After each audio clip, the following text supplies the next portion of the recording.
কোরআন হাদিসের আলোকে কিয়ামতের ছোট বড় নির্দেশন সম্বলিত প্রথম সচিত্র গ্রন্থ মহাপ্রলয়।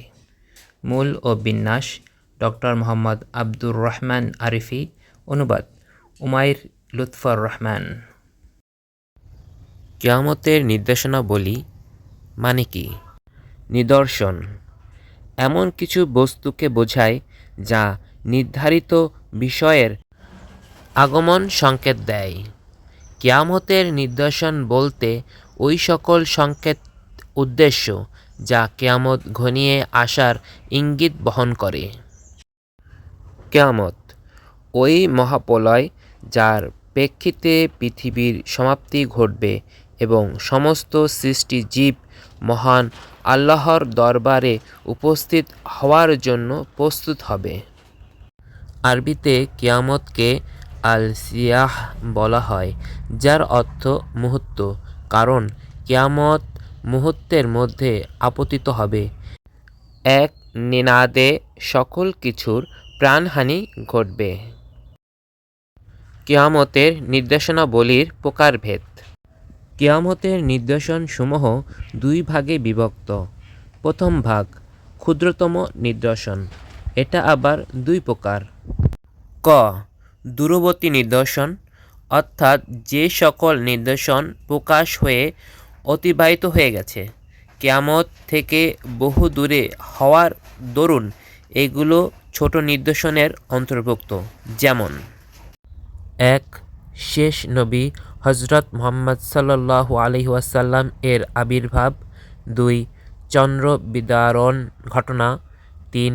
মদিনায় বিশাল অগ্নিকুণ্ড প্রকাশ ইত্যাদি। খ. মধ্যবর্তী নিদর্শন, অর্থাৎ যেগুলো প্রকাশ হয়েছে এবং শেষ না হয়ে দিন দিন আরও বৃদ্ধি পাচ্ছে, এর সংখ্যা অনেক। এগুলো ক্ষুদ্রতম নিদর্শনের অন্তর্ভুক্ত। যেমন: ১. দাসীর গর্ভে থেকে মনিবের জন্ম। ২. ঘরবাড়ি বিল্ডিং সুউচ্চ করতে আরবদের প্রতিযোগিতা। ৩. প্রায় ৩০ জনের মতো মিথ্যুক নবুয়ত দাবিকারীর আত্মপ্রকাশ ইত্যাদি। দ্বিতীয় ভাগ বৃহত্তম নিদর্শন, অর্থাৎ যেগুলো ধারাবাহিক প্রকাশ হলে পরক্ষণেই কিয়ামত সংঘটিত হয়ে যাবে। এর সংখ্যা প্রায় ১০টি। হযরত হুযায়ফা রাদিয়াল্লাহু তাআলা আনহু বলেন, আমরা পরস্পর আলাপরত ছিলাম। নবী করিম সাল্লাল্লাহু আলাইহি ওয়াসাল্লাম এসে জিজ্ঞেস করলেন, তোমরা কী প্রসঙ্গে আলোচনা করছিলে? সবাই বলল, কিয়ামত প্রসঙ্গে। তখন নবীজি সাল্লাল্লাহু আলাইহি ওয়াসাল্লাম বলতে লাগলেন, কিয়ামত সংঘটিত হবে না যতক্ষণ না তোমরা 10টি বৃহৎ নিদর্শন প্রত্যক্ষ করো। ১. ধোঁয়া ধূম্র। ২. দাজ্জাল। ৩. অদ্ভুত প্রাণী। ৪. পশ্চিম দিগন্তে প্রভাতের সূর্যোদয়। ৫. মরিয়ম তনয় ঈসা আলাইহিসসালাম এর পৃথিবীতে প্রত্যাগমন। ৬.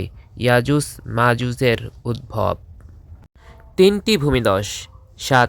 প্রাচ্যে ভূমিধস। ৮. পাশ্চাত্যে ভূমিধস। ৯. আরব উপদ্বীপে ভূমিধস। ১০. সর্বশেষ ইয়েমেন থেকে উত্থিত হাসরের ময়দানের দিকে তাড়নাকারী বিশাল অগ্নি। মুসলিম। অপর বর্ণনায় ইমাম মাহদীর আত্মপ্রকাশ, কাবা শরীফ ধ্বংস এবং মানুষের বক্ষ থেকে কোরআনুল কারীম উঠিয়ে নেওয়ার কথাও উল্লেখ রয়েছে। ভিডিওটি ভালো লাগলে সাবস্ক্রাইব করুন, লাইক, কমেন্ট এবং শেয়ার করুন। ধন্যবাদ।